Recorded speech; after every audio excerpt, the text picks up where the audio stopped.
and gentlemen, the President of the United States, accompanied by the Prime Minister of the United Kingdom.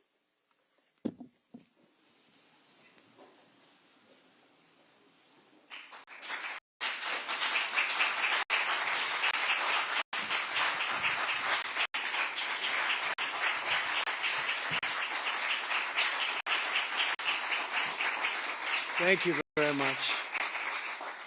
Thank you very much. Great honor. Today it's my privilege to welcome the Prime Minister of a very special place, the United Kingdom, to the White House. Prime Minister Starmer, you've been terrific in our discussions. You're a very tough negotiator, however. I'm not sure I like that, but that's okay. Very, very special person. The Prime Minister and I have gotten off to an outstanding start. The U.S. and U.K. have a special relationship, very special, really like no other, passed down through the centuries, and we're going to keep it that way. We're going to keep it very strong as it is. Very importantly, I was just notified by letter from King Charles that he's extended through the Prime Minister a historic second state visit to the United Kingdom, and that's a great honor because it's never happened before. One person has never been extended that honor, and I really do call it an honor, but it's not for me, it's for our country. It's respect for our country. So I just want to thank you, and I want to thank King Charles. Thank you very much, and we accept. I don't know if the media is going to follow us. I have a feeling they might. Okay, thank you very much. Appreciate it. I'm pleased to say that the bust of one of the Prime Minister's greatest predecessors, Winston Churchill, is now back in the rightful place in the Oval Office, and we're very proud of it. Our meeting today and the various breakout sessions we had were tremendously productive. Most importantly, I provided the Prime Minister with an update on our efforts to end the bloody and horrible war in Ukraine with Russia, which would never have happened if I were president. That was not going to happen. I promise you that. After 3 years of hellacious conflict, approximately 1 million Ukrainians and Russians have been senselessly killed, but the number, I believe, is much higher than that.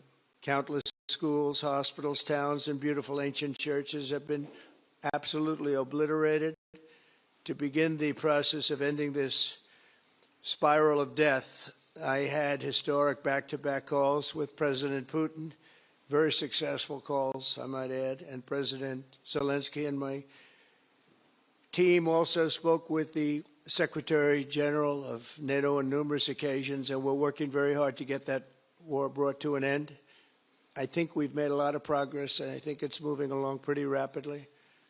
And I want to thank all of the people that are here that have been working on it, and we'll let you know what happens. It'll either be fairly soon or it won't be at all. In addition, this week I met with President Macron of France, as you know, and held talks with members of the G7. Tomorrow, the progress toward peace will continue when President Zelensky visits the White House. He'll be here tomorrow in the early part of the day, and we'll be signing a historic agreement that will make the United States a major partner in developing Ukraine's minerals and rare earths and oil and gases, and we have a great understanding. I think it's going to be great for Ukraine. We're going to be at the site, and we'll be digging. We'll be digging. Dig we must. A big utility in New York con us, and they used to have a sign, dig we must, and we will be digging. But much of the European aid to Ukraine has been sent in the form of loans for which they expect to be paid back, and we didn't have that honor under the Biden administration. He sent money, or just sent it, money after money after money, and never had any knowledge of ever seeing it back. Maybe $300 to $350 billion, but under the breakthrough agreement, very unusual, which everyone said was difficult to get, but it's really very good for Ukraine and very good for us. The American taxpayers will now effectively be reimbursed for the money and hundreds of billions of dollars poured into helping Ukraine defend itself, which by and of itself is a very worthy thing to do. We've paid far more than any other country, and with most of our support, it's been paid in military, the finest weapons anywhere in the world. This includes vast amounts of military hardware, ammunition, and various other things that we now have to start rebuilding our own stockpiles. Additionally, the minerals agreement will provide the basis for a more sustainable future relationship between the United States and Ukraine, and thus stimulate the long-term prosperity that will help the Ukrainians rebuild their country. It's been demolished, and the ruined infrastructure. The infrastructure, as you know, is in very bad shape. In just over 1 month, our administration has already achieved more progress toward peace than years in the other administration where they did nothing toward peace. They didn't understand what was happening. Our approach is basically common sense. As I said, so many of the things that we do are based on common sense. If you want peace, you have to talk, both sides. As I discussed with Prime Minister Starmer, the next step we're making is toward a very achievable ceasefire. We hope that that can happen quickly, because thousands of young people, in this case, we're not talking about Americans, we're talking about Ukrainians and Russians are being killed every week, thousands.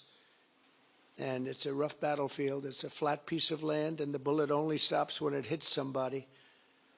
And this week, I saw the reports, and it's I don't even want to say what they are, but thousands of people, young, vibrant people died.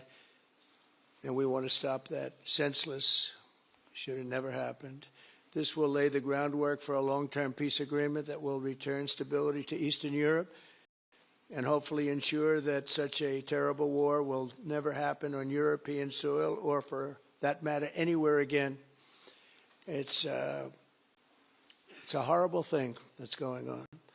The disaster in Ukraine shows exactly why it's so important for the United Kingdom and other NATO partners to make large investments in their defense capabilities. In many cases, 4% or 5% of GDP would be appropriate. I know that they're raising it. I just read an article, a great article, about the work you're doing in the UK as to the military. You're raising it quite a bit, which is a great thing to do for your country. It's a great thing to do. It's sad that we need that, but probably need that. So congratulations on that. I know you got it through. After years of chronic underfunding, there's an urgent need to catch up for some countries. And I want to thank the Prime Minister once again for traveling here today. Working together, I believe that we'll once again demonstrate the power of our country's unique friendship. This is indeed a unique friendship. It's been many years, and I think it's only gotten stronger, and we will make sure that it stays that way. We're going to have a great trade agreement. One way or the other, we're going to end up with a very good trade agreement for both countries, and we're working on that as we speak. I think we'll have the confines. I think we'll have something maybe even in terms of possibilities agreed to very shortly. JD's working on it, Vice President, and Scott, and I'm just looking at this all from Mike. You're going to work on it. Everyone's going to work on it. We'll see if we can do something pretty quickly, but we're going to make some great trade agreements with the UK and with the Prime Minister, and it'll happen very quickly. So I just want to thank you again, and please thank King Charles for the invite, and I look forward to you giving our acceptance on behalf of the United States of America. Thank you very much, sir.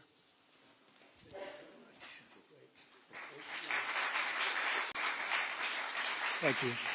Well, thank you very much, Mr. President. Thank you for your hospitality. Thank you for your leadership. This has been a very good and very productive visit. And with your family roots in Scotland and your close bond with His Majesty the King, it's good to know that the United Kingdom has a true friend in the Oval Office. And it was so good to see the bust of Winston Churchill back in its rightful place just a moment ago. But look, in a moment of real danger around the world, this relationship matters more than ever. We remain each other's first partner in defence, ready to come to the other's aid, to counter threats wherever and whenever they may arise.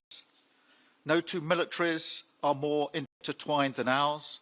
No two countries have done more together to keep people safe. And in a few weeks, we mark VE Day, the 80th anniversary of victory in Europe. Britain and America fought side by side to make that happen. One of the greatest moments in our history. We stand side by side still today, and we're focused now on bringing an enduring end to the barbaric war in Ukraine. Mr. President, I welcome your deep and personal commitment to bring peace and to stop the killing. You've created a moment of tremendous opportunity to reach a historic peace deal, a deal that I think would be celebrated in Ukraine and around the world. That is the prize. But we have to get it right. There's a famous slogan in the United Kingdom from after the Second World War. That is that we have to win the peace. And that's what we must do now. Because it can't be peace that rewards the aggressor or that gives encouragement to regimes like Iran. We agree history must be on the side of the peacemaker, not the invader. So the stakes, they couldn't be higher, and we're determined to work together to deliver a good deal. We've discussed a plan today to reach a peace that is tough and fair, that Ukraine will help shape, that's backed by strength to stop Putin coming back for more.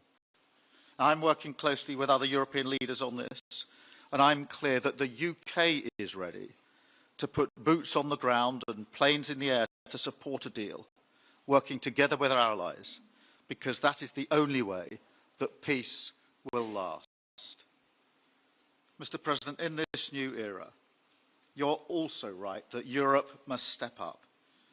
And let me tell you now, I see the growing threats we face, and so the UK is all in.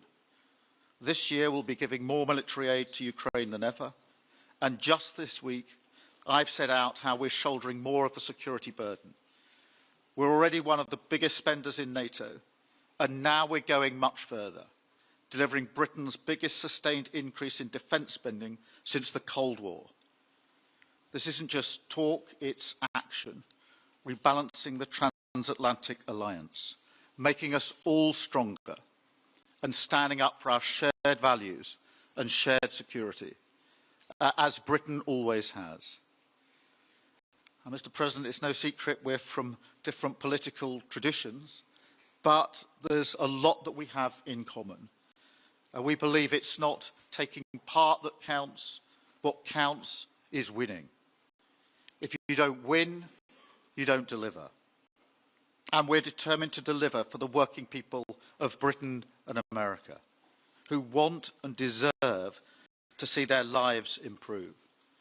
So we're both in a hurry to get things done, and that's what the UK and US do when we work together. We win and we get things done. So we'll do what it takes to keep our people safe. We'll also work together to deliver some big economic wins that can benefit us both. We have a $1.5 trillion invested in each other's economies, creating over 2.5 million jobs across both economies. Our trading relationship is not just strong, it's fair, balanced and reciprocal. We're leaders together in so many areas, ranked 1 and 2 in the world as investment destinations, 1 and 2 for universities, 1 and 2 for Nobel Prizes, 1 and 2 in golf as well, by the way, and we're the only 2 Western countries with trillion-dollar tech sectors, leaders in AI. And look, we take a similar approach on this issue. Instead of over-regulating these new technologies, we're seizing the opportunities that they offer. So we've decided today to go further, to begin work on a new economic deal with advanced technology at its core. Look, our 2 nations together shaped the great technological innovations of the last century. We have a chance now to do the same for the 21st century. I mean, artificial intelligence could cure cancer. That could be a moonshot for our age. And that's how we'll keep delivering for our people. There are so many opportunities. Keep our nation strong and fulfill the promise of greatness that has always defined this relationship. Finally, to underline the importance of this bond, it was my privilege and honour to bring a letter with me today from His Majesty the King, not only sending his best wishes, but also inviting the President and the First Lady to make a state visit to the United Kingdom, an unprecedented second state visit. This has never happened before. It's so incredible, it will be historic. And I'm delighted that I can go back to His Majesty the King and tell him that President Trump has accepted the invitation. So thank you. Our teams will now work together to set a date, and we look forward to welcome you in the United Kingdom. Thank you once again. Thank you very much. What a beautiful accent. I would have been president 20 years ago if I had that accent. Thank you very much. Okay, let's see here. Go ahead, please. Thank you, Mr. President. Earlier today, you told me that you believe that foreign countries pay tariffs, but Americans who are concerned about higher prices believe, as most people do, that they're paid by consumers and importers when they import things into this country. Can you explain how you came to this belief that foreign governments are paying tariffs? And for the Prime Minister, did you discuss with President Trump his repeated statements of desire to annex Canada? And has the King expressed any concern over the President's apparent desire to remove one of his realms from his control? So I'll go ahead. The first part, the tariffs are necessary because we've been treated very unfairly by many, many countries, including our friends, friend and foe. But we've been treated very unfairly in trade at levels that nobody's really ever seen before, and especially under the Biden administration, they really took advantage of the United States. I put massive tariffs on China during my 4 years. We had the best economy in the history of our country. Probably the best economy, maybe the best economy in the history of the world. And I used tariffs to even things up. And in particular with China, we took in hundreds of billions of dollars and we had no inflation.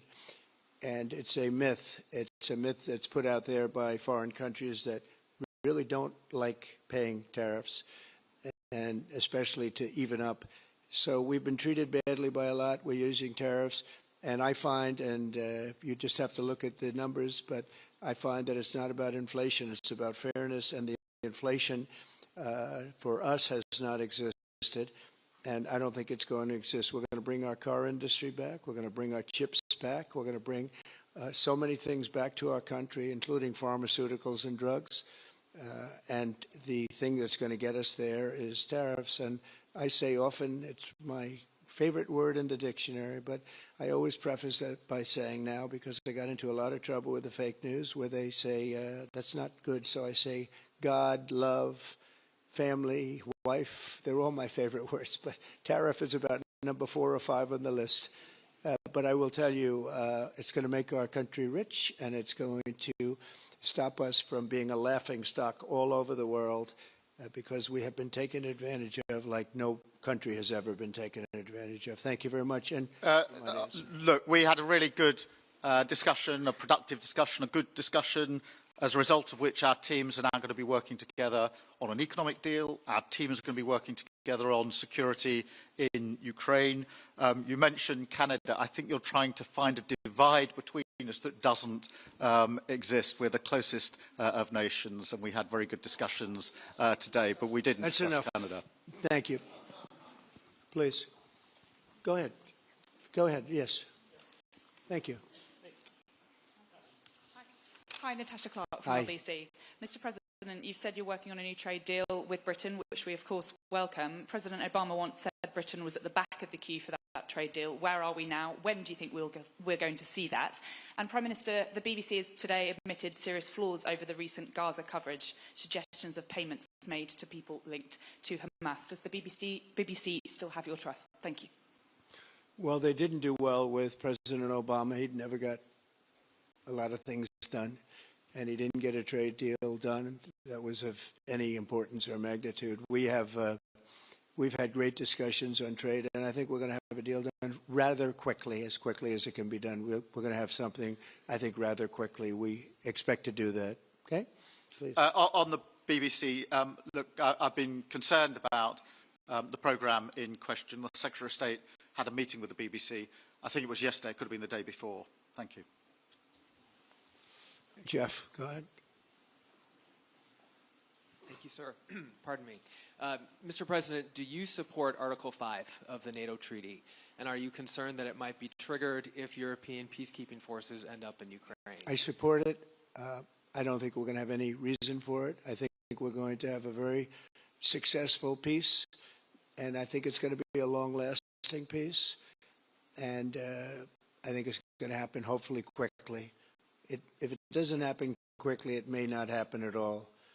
And we want it for two reasons. Number one, I want to see on a humane basis, I want to see soldiers stop getting shot, because largely it's soldiers now. Towns have been obliterated, but it's largely that. And I don't want to pay billions and billions and billions of dollars, nor does the Prime Minister or anybody else, on a senseless war that should have never happened. And we're going to get it taken care of. But I think it's going to be a peace that's going to be long-lasting. Do you have a question for the Prime Minister?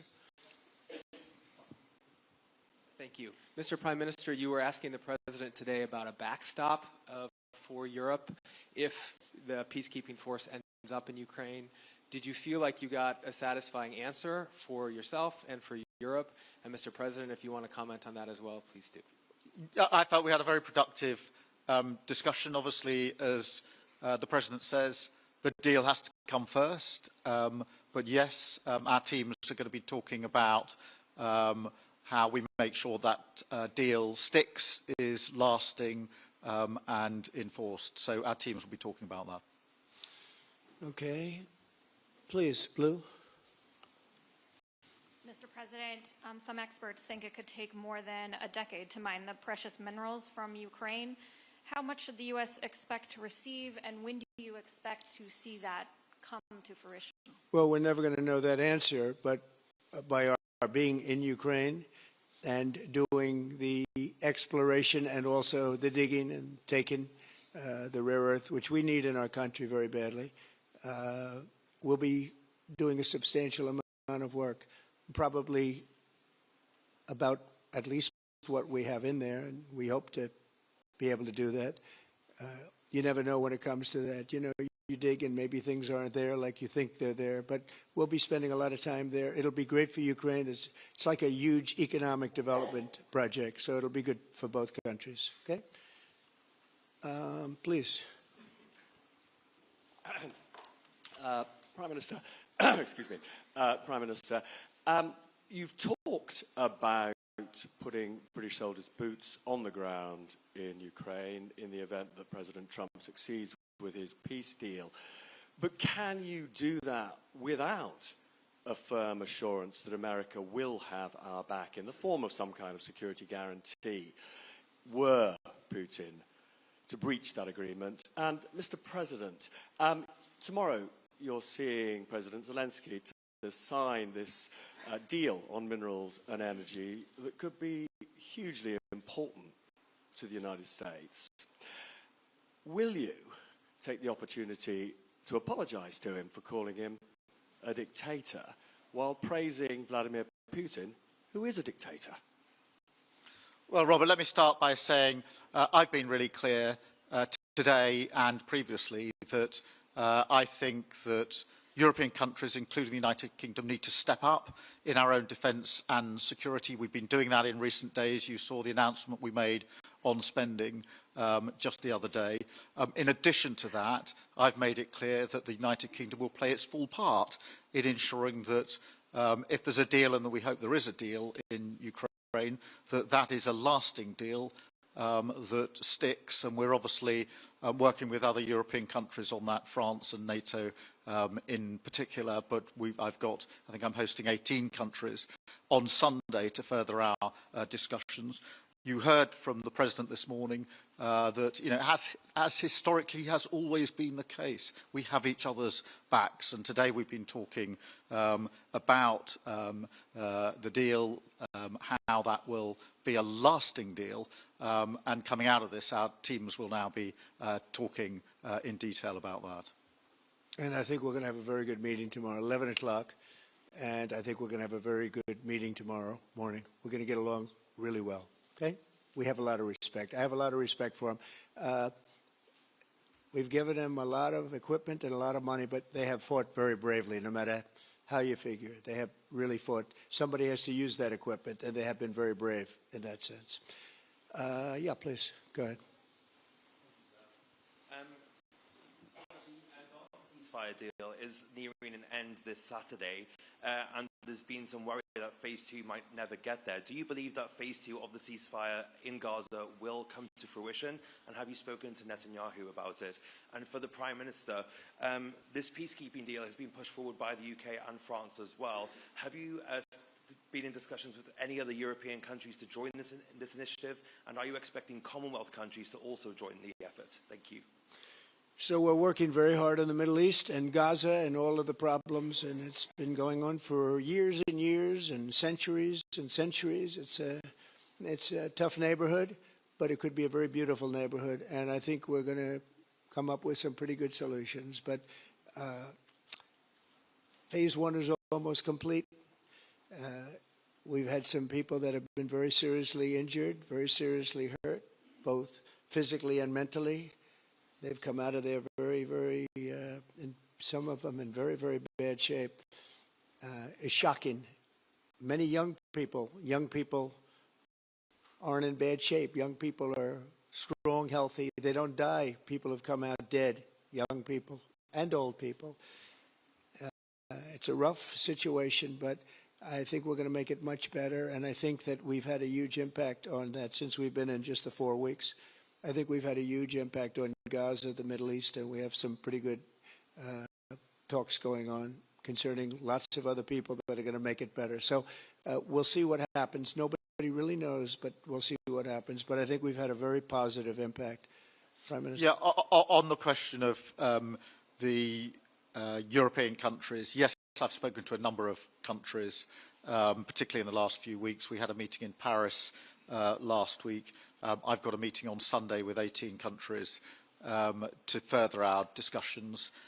Obviously, we've been talking quite intensely to our French colleagues and to NATO, but to other countries as well, because, as I say, I think it's important for European countries, including the United Kingdom, to step up and do more in the defence and security of Europe and our continent in the United Kingdom, and we'll do so.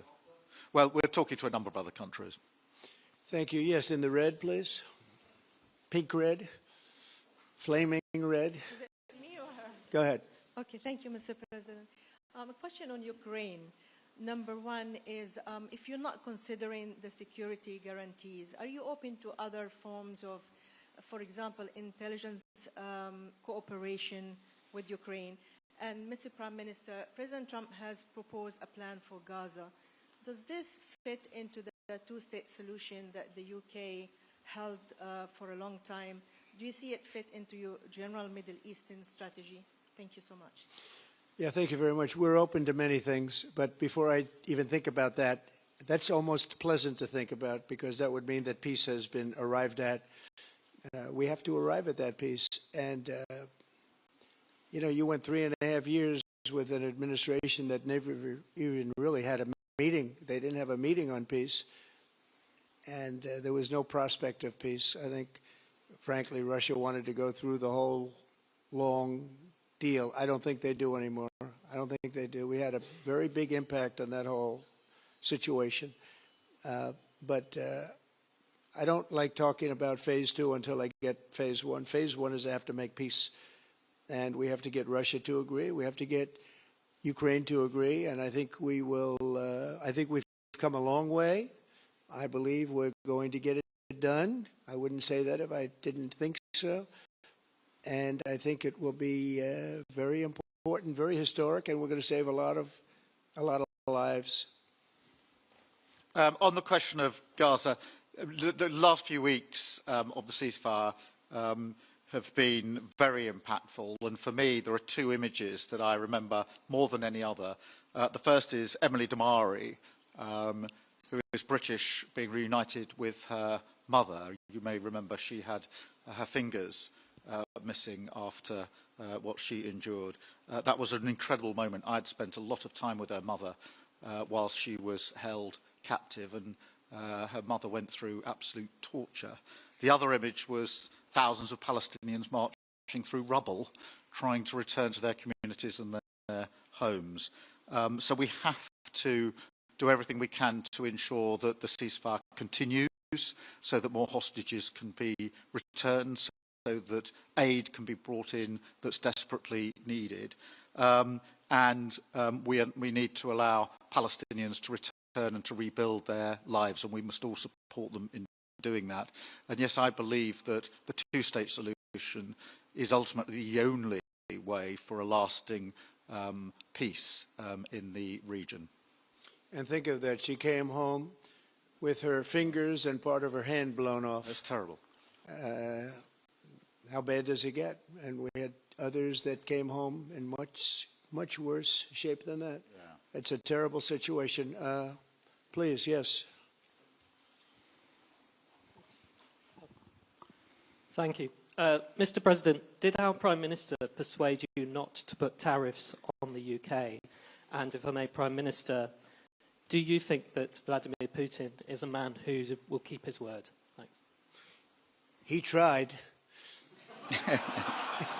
He was working hard, I'll tell you that. He earned whatever the hell they pay him over there. But he tried. I think there's a very good chance that in the case of these two great friendly countries, I think we could very well end up with a real trade deal where the tariffs wouldn't be necessary. We'll see. But he earned whatever they pay him. He earned today. He was working hard at lunch. And I'm very receptive to it. I think in all fairness, in all seriousness, I think we have a very good chance at arriving at a very good deal. JD and Scott and Howard, all the people are working on it, and I think we have a good chance at arriving at a deal that could be terrific, really terrific for both countries. Okay? Thank you. On the second part of the question, I think my views on Putin are pretty well rehearsed and pretty well known. My concern is that if there's a deal, and I hope there is a deal, that it must be a lasting deal, that it's not a temporary measure. And that is why I think it's really important that Putin knows that this deal, a historic deal, which I very much hope comes about, is there, and it's a lasting deal, and that we're able to deal with any inclination he has to go again or go further. I think we'll have two deals. I think we'll have a deal on ending the war, and I think we're going to end up with a great trade deal with you. And it's an honor to be with you, and I want to thank everybody very much. Thank you very much. Thank you. Thank you very much.